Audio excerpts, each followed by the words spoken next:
नमस्कार साथियों, मैं राकेश वर्मा आप सभी का स्वागत करता हूं आपके अपने परिवार एसएन गुरुकुल पर। साथियों, आप सभी जितने भी बीपीएससी शिक्षक हैं, बीपीएससी टीआरई 1 से हों या टीआरई 2 से हों, आपका केके पाठक के द्वारा यत्र तत्र पदस्थापित कर दिया गया है, जिसके कारण आप काफ़ी परेशानी झेल रहे हैं। मैंने इसे लेकर के कई वीडियो बनाया है और आप सभी के दुख, दर्द, तकलीफ, कठिनाई, परेशानी को मैं आपके जगह खुद को खड़ा करके और वीडियो के माध्यम से जन जन तक पहुंचाने का प्रयास किया है। अब शायद ये सारे दुख, दर्द जो आपका है, हमारे माध्यम से जो शिक्षा विभाग और बिहार सरकार तक पहुंचाने का प्रयास किया गया, वो शायद उनके कानों तक पहुंची और उसके बाद उन्होंने प्रयास करना प्रारंभ कर दिया और वे स्वयं 4 सदस्यीय टीम गठित करके और 15 दिन तक सर्वे किया जाएगा, अवलोकन किया जाएगा, सर्वेक्षण किया जाएगा।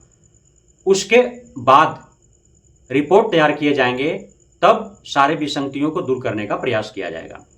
हालांकि शिक्षा विभाग से जुड़े हुए दर्जनों विसंगतियां हैं, लेकिन एकाएक अब सभी विसंगतियों को तो दूर कर लिया नहीं जाएगा। जैसे सबसे ज़्यादा जो विसंगति है वो वेतन को लेकर के है। अब वेतन समय से नहीं मिल पाता है। प्रत्येक 1 तारीख को वेतन सभी शिक्षक शिक्षिकाओं के खाते में चले जाने चाहिए, तमाम कोशिशों के बावजूद भी नहीं मिल पा रहा है। समान काम हेतु समान वेतन मिलने चाहिए, लेकिन अब एक ही ग्रेड में शिक्षक पढ़ा रहे हैं, लेकिन उनका वेतन अलग अलग है। समान काम हेतु समान वेतन तो सभी को मिल नहीं रहे हैं। साथ ही अब शिक्षा विभाग में ही एक ही विद्यालय में कई प्रकार के शिक्षक कार्यरत हैं। कोई नियोजित है, कोई बीपीएससी है, कोई विशिष्ट शिक्षक हो जाएगा, कोई संविदा पर बहाल शिक्षक है, अतिथि शिक्षक थे, आउटसोर्सिंग एजेंसी से बहाल शिक्षक थे, कई प्रकार के शिक्षक। तो ये सारे विसंगति हैं। अब अन्य कई विसंगतियां हैं, जैसे स्थानांतरण को लेकर के विसंगति है कि अब स्थानांतरण कई वर्षों से हुआ नहीं है शिक्षक शिक्षिकाओं का। नियोजित शिक्षक पिछले कई वर्षों से वे उसके इंतजार में हैं और वे कष्ट कर रहे हैं। अभी बीपीएससी शिक्षकों को यत्र तत्र जो है वो पदस्थापित कर दिया गया, जिसके कारण उनको कष्ट हो रहे हैं। तमाम तरह के हैं। पदस्थापना को लेकर के विसंगति है। अब जो शिक्षा सेवा हैं, शिक्षा सेवक जिसको तालीमी मरकज है, टोला सेवक है, तो इनके साथ कई विसंगतियां हैं। उसके बाद आपका बहुत ऐसे शिक्षक शिक्षिकाएं हैं जिनकी मृत्यु हो गई कार्यावधि के अंतर्गत ही, लेकिन उनके परिजनों को, उनके परिवार के किसी सदस्यों को अब तक अनुकंपा पर भर्ती नहीं हो पाया है। जबकि सरकार का यह नियम है कि किसी भी शिक्षक शिक्षिका की मृत्यु हो जाती है तो मृत्यु उपरांत उनका जो है किसी परिजन को उनके योग्यता के अनुरूप उनको नौकरी दिया जाना चाहिए। लेकिन आज तक जो है वर्षों से सैकड़ों दर की ठोकरें खा रहे हैं। उनका फाइल जहाँ का दबा हुआ है, कोई उस पर कार्य नहीं हो रहा है। छुट्टी को लेकर के विसंगतियाँ हैं। छुट्टी को लेकर के अब छुट्टी कैलेंडर तो जारी किए गए, लेकिन उस कैलेंडर के अनुरूप कहाँ छुट्टी शिक्षक शिक्षिकाओं को मिला। केके पाठक के रहते हुए तो सारे छुट्टियां रद्द कर दी गई। उसके बावजूद भी अब शिक्षक शिक्षिकाओं को कौन कौन से छुट्टी किस प्रकार से दिए जाने चाहिए, क्योंकि आधा दर्जन प्रकार के छुट्टी हैं। अब शिक्षक शिक्षिकाओं को पता भी नहीं होगा कि कितने प्रकार के छुट्टी हैं और किन छुट्टी किस परिस्थिति में उनको मिलेगा और कैसे उसको आवेदन लिखना है, किस प्रकार छुट्टी वो ले पाएंगे। तो इन सारे जो विसंगतियां हैं उसे दूर करने का प्रयास जो है शिक्षा विभाग के अपर मुख्य सचिव डॉक्टर एस सिद्धार्थ एवं शिक्षा मंत्री सुनील कुमार के संयुक्त रूप से जो है उनका प्रयास है और इस हेतु एक कमेटी गठित की गई है। इस कमेटी के अध्यक्ष होंगे शिक्षा विभाग के सचिव और इसमें 3 सदस्य होंगे। एक सदस्य होंगे बिहार शिक्षा परियोजना परिषद के राज्य परियोजना निदेशक। उसके बाद इसमें एक दूसरा सदस्य होंगे प्राथमिक शिक्षा का महानिदेशक होंगे शिक्षा विभाग बिहार के। तीसरा जो सदस्य होंगे वो माध्यमिक शिक्षा के निदेशक होंगे बिहार शिक्षा विभाग का। तो ये 4 सदस्य होंगे। अब ये जो है पूरा सर्वेक्षण करेंगे, पूरा अवलोकन करेंगे, सभी प्रकार के विसंगतियों को एकत्र कर और उस पर अपना विचार करेंगे। तमाम तरह के उसको दूर करने का कोशिशें की जाएगी, खाका तैयार किया जाएगा और तरह तरह के जो भी कठिनाई है, परेशानी है, दुख है, दर्द है, तकलीफ है, अलग अलग बिंदुवार, तो उनको एकत्रित किया जाएगा। उसमें एक रिपोर्ट तैयार किया जाएगा। 15 दिन के लिए ही यह समय सीमा तय किया गया है इस कमेटी को कि 15 दिन के अंदर आप 4 मुख्य रूप से 4 जो विसंगतियां हैं वर्तमान में उसे दूर करने हेतु जो है यह प्रयास है। पहला है शिक्षा सेवा को लेकर के, इसमें एक जो है कैडर का पुनर्गठन करना है।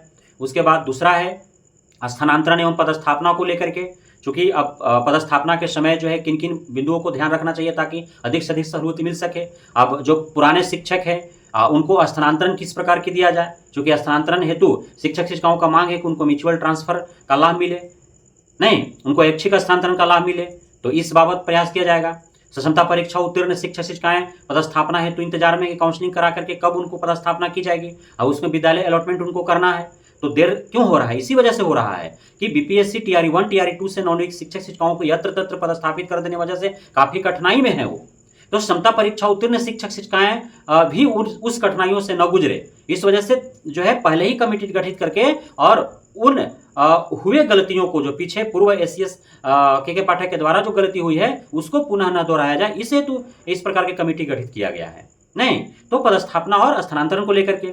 उसके बाद जो जिनके घर के कोई शिक्षक शिक्षिका थे उनकी कार्यावधि के अंतराल ही मौत हो गई, अब उनके परिजन को कोई ना कोई जॉब होना चाहिए ना जी, वो तो सरकार का नियम है अनुकंपा पर, वो दर दर की ठोकरें खा रहे हैं, तो उसको दूर करना है कि यथाशीघ्र जितने फाइल हैं कहीं डीओ डीपीओ के पास दबे हुए हैं तो उसको जो है उन सारे फाइलों को आगे स्थानांतरित करके उनको यथाशीघ्र जो है जॉब दिया जाए, क्योंकि अधिकारी पदाधिकारी के गलती की वजह से सारे जो है फाइल दब जाते हैं। उनको मोटा रकम चाहिए फाइल आगे बढ़ाने के लिए, घूस चाहिए, घूस नहीं दे पाता है लोग, पैरवी पहुंच पकड़ पहचान चाहिए, वो नहीं है लोगों के पास, तो नहीं हो पा रहा है।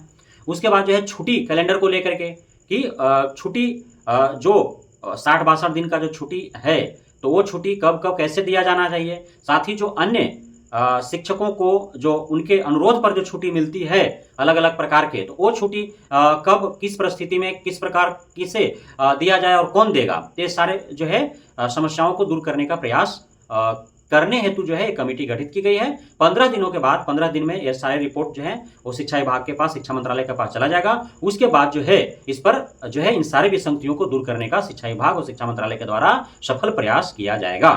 इसलिए अब उम्मीद रखना चाहिए बीपीएससी टीआरई 1 टीआरई 2 के नौनियुक्त शिक्षक शिक्षिकाओं का कि शायद आपके आग्रह पर हमारे द्वारा जो अनुरोध किया गया शायद वह उसको अमल हेतु जो है इस तरह से कमेटी गठित की गई है, और आपके जीवन में अब निकट भविष्य में जो है सुनहरा अवसर आने वाला है और आपका जीवन जो है वह बेहतर प्लेटफॉर्म पर अब आने वाला है। इसलिए आप धैर्य रखें, नियोजित शिक्षक शिक्षिकाएं भी धैर्य रखें कि क्षमता परीक्षा उत्तीर्ण करने के उपरांत आपको जो है नैतिकता और मानवता के आधार पर आपको अत्यधिक सहूलियत दी जाएगी कि आपका पदस्थापना कहाँ पे हो, जहां आप मानसिक और शारीरिक रूप से पूरे स्वच्छ रहें, स्वस्थ रहें, स्वतंत्र रहें, और आप सभी बीपीएससी और नियोजित शिक्षक विशिष्ट शिक्षक मिल करके और बिहार के शैक्षणिक पिछड़ेपन को दूर करने में आप अपना 100% दे पाएं।